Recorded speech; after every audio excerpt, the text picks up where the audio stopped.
Welcome to Small HD. Thanks for coming by. We're actually going to talk about the DP4 and the DP4 EVF today. We've been selling it for a few weeks now, and that's going pretty well, right, Dale?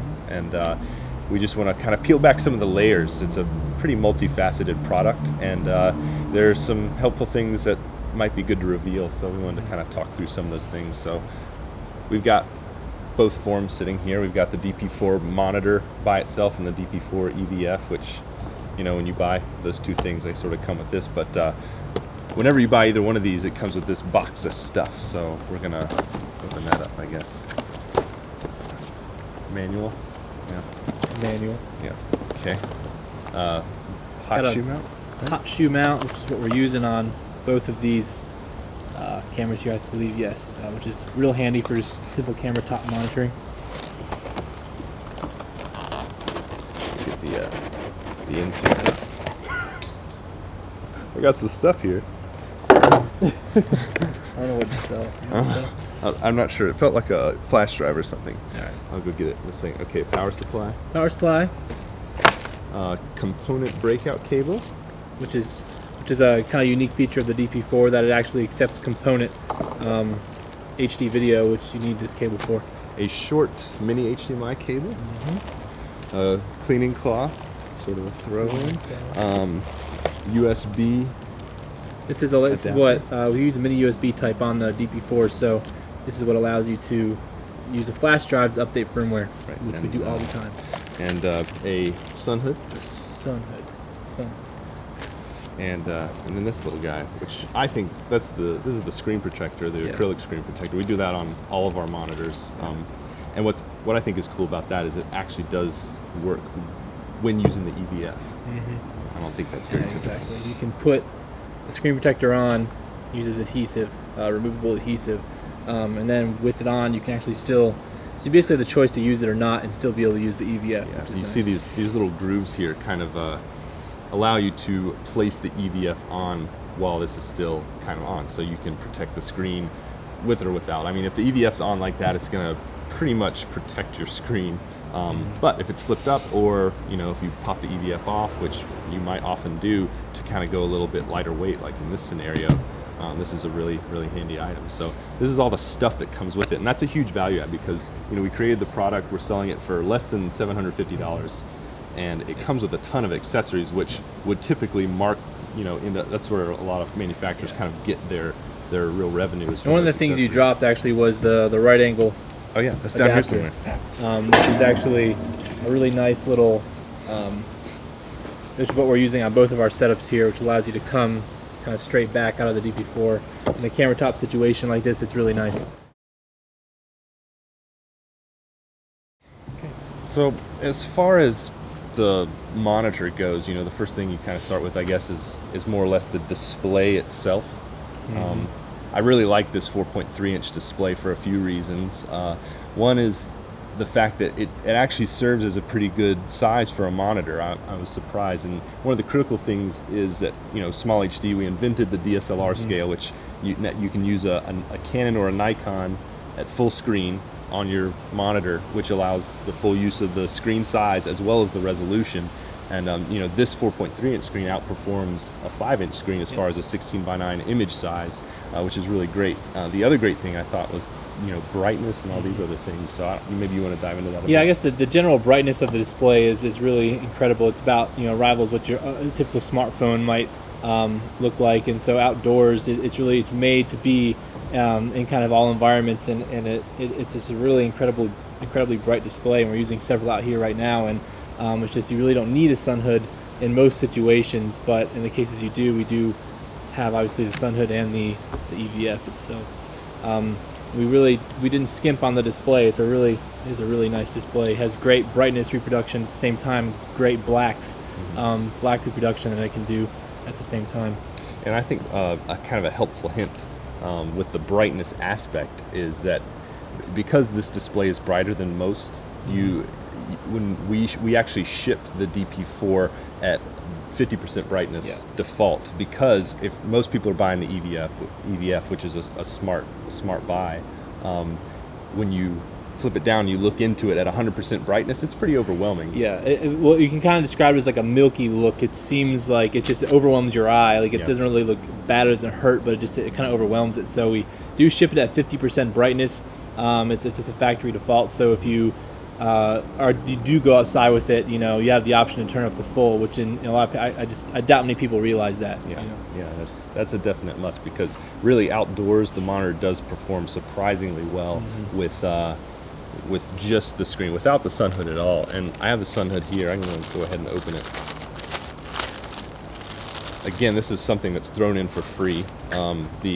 It's pretty self-explanatory. It has these little Velcro guys here.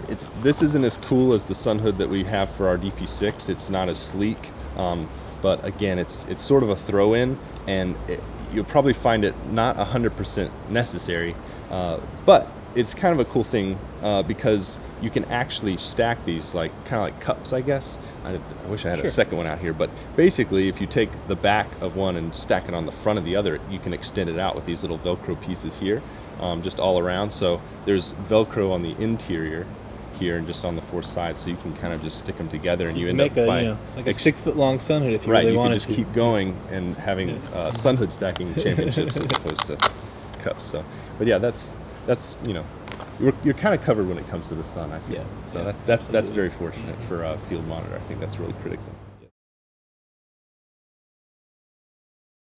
The next critical thing, I guess, when it comes to monitors is compatibility. You want to try to pack as many inputs into it as possible, but also signals are kind of building, and now we've got 1080p 60 and things like that. Why don't you talk about? I guess one of the key things with I guess any piece of video gear really is the ability to kind of buy a one size fits all as much as you possibly can, because I mean the production environment, or I guess the thing these days with DSLRs and the shrinking size of everything is you want to be able to throw some gear in a bag and hike up the Himalayas and not have to worry about what you're going to find yourself in. And so one of the things we did is not only trying to combine an EVF and a great field monitor at the same time. That field monitor was designed as a field monitor, so you get the full 1080p all the way up to 1080p 60. So for cameras like the FS100, you're covered all the way up to 1080p 60, and the analog inputs as well. We have the HD component and the SD composite, and a composite pass-through. There's just a lot of extra connectivity thrown into the DP4 that a lot of people I don't even think realize, because it's such a small monitor, you wouldn't expect it to have the ability to, take an HDMI, loop an HDMI, take a component, take a composite, loop a composite, and so it's really fully featured as well. And the headphone output is a new feature that we have with the DP4 as well. Yeah, so I mean, as far as ins and outs, it's crazy, and like you were saying, the 1080p 60 thing is critical, because we aren't going to go backwards as far as cameras are concerned. More and more people are using progressive frame rates. Interlace was designed for lower bandwidth essentially, but we're getting into higher and higher bandwidth, and so these cameras are only going to improve and end up outputting those types of things. So as far as a future-proof standpoint, this is really good. The whole 1080i standard, I just don't see it being around for that. I mean, standard in terms of DSLRs and things like that. I just don't see it being around definitely for that much longer. As a record standard, from that perspective, it's really only used to kind of help the technology that's older kind of stay current. And so this is more along the wave of the future, which is really good. Absolutely. Really, so when people are coming to the site, they want to know what they should get between just the DP4 and the DP4 EVF. Right now, the DP4 EVF is a pretty good deal because we've got free shipping and things happening with it currently, and it's only a $200 add-on, which seems pretty inexpensive compared to a lot of other optical add-on components that you see around. Why don't you take us through some of the things regarding the optical? Yeah, and I guess this will. There's an ant crawling on it. I guess this is really to benefit more of the people who I guess are interested in just learning more about the DP4 EVF, but also people that already own it, because there's a lot of things about it that aren't immediately obvious, and we'd like to kind of go through some of those things. I guess one of the first things I guess we should talk about is the iCup. An iCup is, in my opinion, a very subjective matter. I guess it really depends on your face type and your I guess what you're used to with an eye cup, and the approach that we were taking with it, I guess, was, a lot of people talk about an EVF in that third point of contact. If you have it on a shoulder rig with rails or whatever, or even handheld, you have one too, and you want that third point of contact. You really want that third point of contact to be a somewhat solid point of contact. If the eye cup folds back on you or presses, kind of past the soft part, and then it gets to the rigid part of the eye cup or whatever the mechanism is, and then starts pressing on your face in an uncomfortable way, that's not exactly ideal. And it's still stable, but it's not comfortable. Right, exactly. So we try to design something that was still nice and soft, but was stable enough, that had enough structural integrity to be able to really press your face up against it really nicely and give you that third point of contact. And the other thing we really tried was to make it so when you put your eye on it, you're lined up, you're kind of looking straight ahead. And a lot of other eye cups we saw really kind of put you're kind of looking off to the right. They force your head this way to actually seal out all the light, which is another critical component. To seal out all the light and to be looking in the thing, you're kind of looking at it sideways and your one eye's going. Now everybody's head is shaped differently. I have a very tall head, you have a very wide head.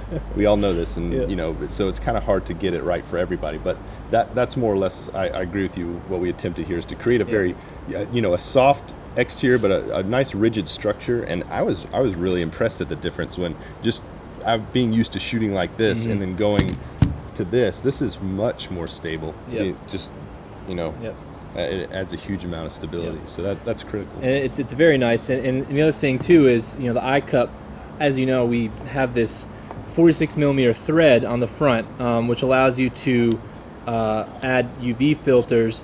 And one comes standard. Obviously, we have one protective. It's just to protect the primary optic, so we ship it with the UV filter. Normally there'd be an exposed optic on the front. We ship it with this standard 46 millimeter threaded UV filter to protect that front optic and also give some protection as well. And then because of that, whether or not you choose to use that or whether or not you choose to use other things, we designed this eye cup to be accepted in multiple ways on the assembly. So you can kind of press it.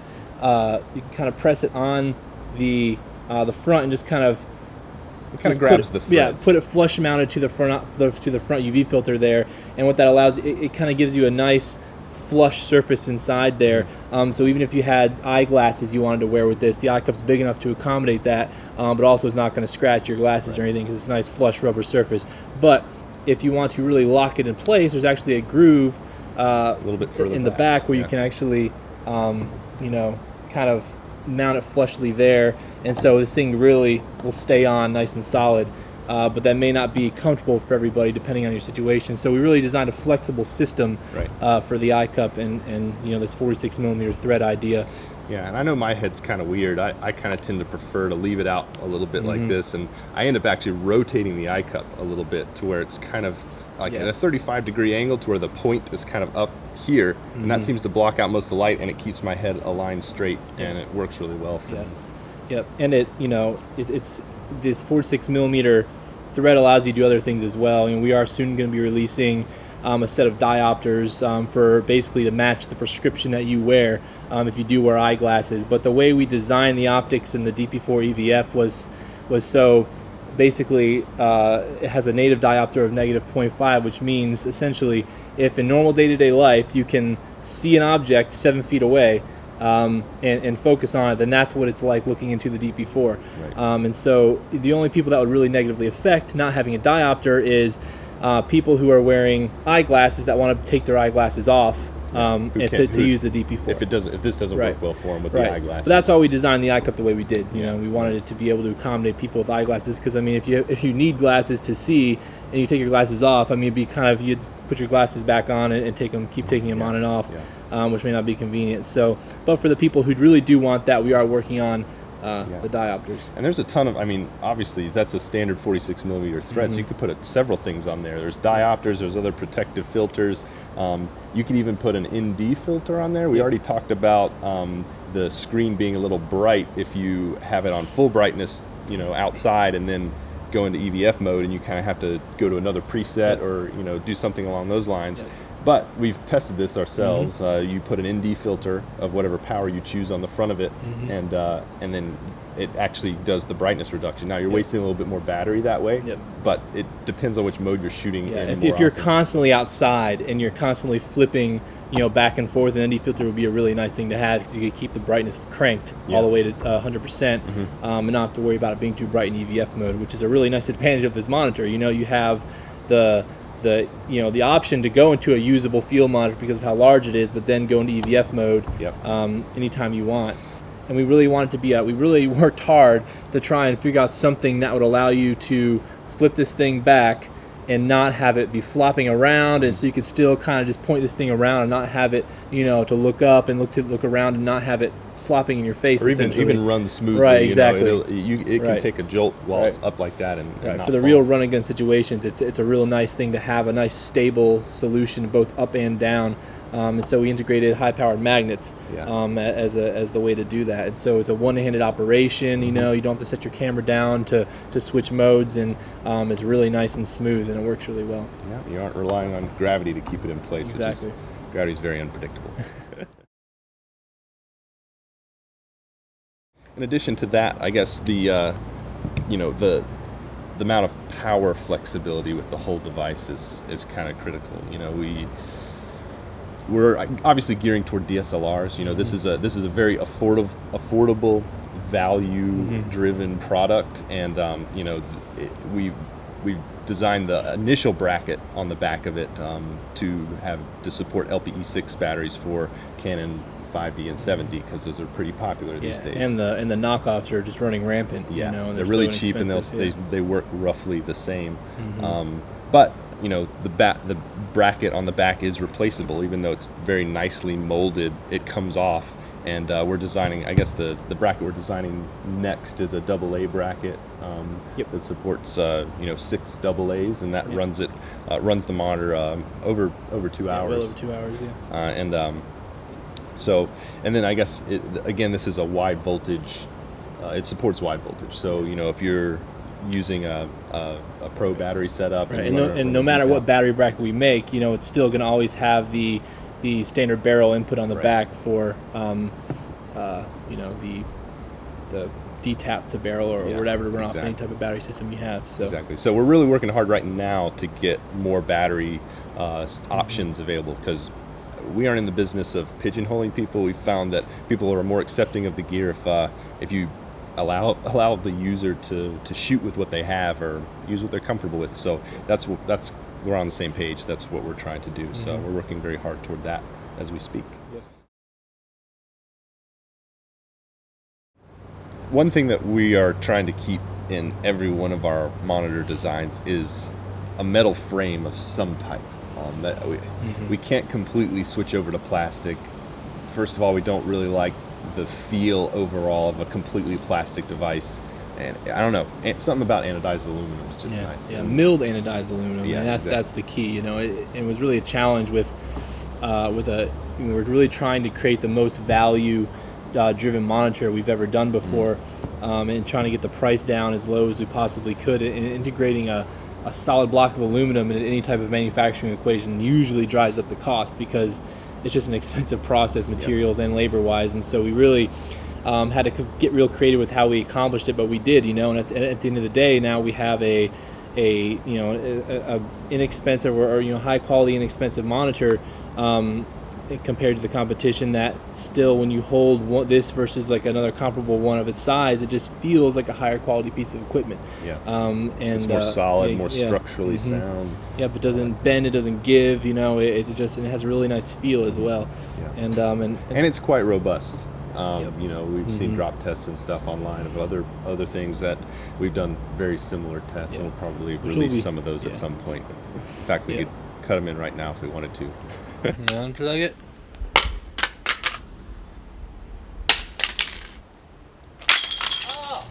Oh, frick!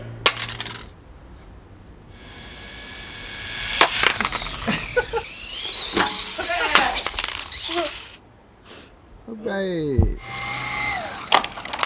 We might wait. We might not. Or not. We'll see what happens. And so, same thing goes with the EVF. We have to integrate plastic sometimes to achieve our end results or end effects, but we're still able to produce a nice CNC lathe, lens housing that houses 3 custom pieces of optics. It's a 3-element 2-group optical system in here to provide you a really nice clean image, and again, it's just you have this nice mixture of plastic and metal really creates a high quality feeling device that is also still very rugged and durable. Yeah, absolutely. And again, the weight thing is critical. It's a much bigger looking product than some of the other EVF only devices. But the weight is surprising. It's just over 6 ounces. The by monitor itself. is, When you add the EVF, it's very comparable to the other EVFs that are kind of out there. It's really, if you just weigh this EVF versus the other ones, and even EVFs like the Bomb, which I know doesn't really compare, but you look at this and you say, oh, it's just got a bigger screen. It's got to be big and heavy and just get in the way and everything. But size-wise, it's not that different. The overall volume, I wouldn't say it's much different at all. And then weight, again, is very, very similar. I don't have the exact numbers, but it's within a few ounces either way. So I think it could be a common misconception, you know.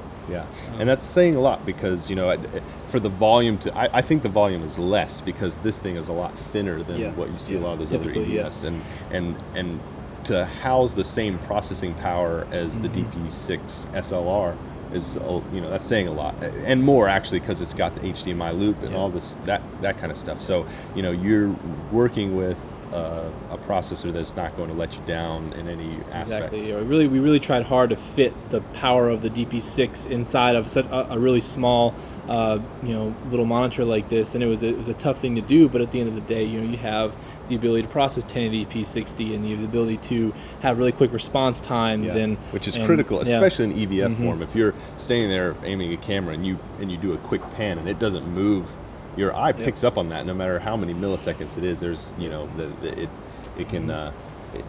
it's noticeable. There's a delay. There are downsides though, and you have to trade off just a little bit in power consumption. It does draw probably a little more power than some of the competing EVFs, but there's for a reason. It's not just throwing power out the window. It has a much brighter screen. It has a much more powerful processor, and all these things kind of play in to the ability to drive equation. analog inputs, all those major things, and that kind of set it apart, kind of in its own league. So it needs to be looked at as basically 2 different products because it does function very well. I love this setup here as just as a monitor. This is a great monitor for this. It's the right size for this distance away.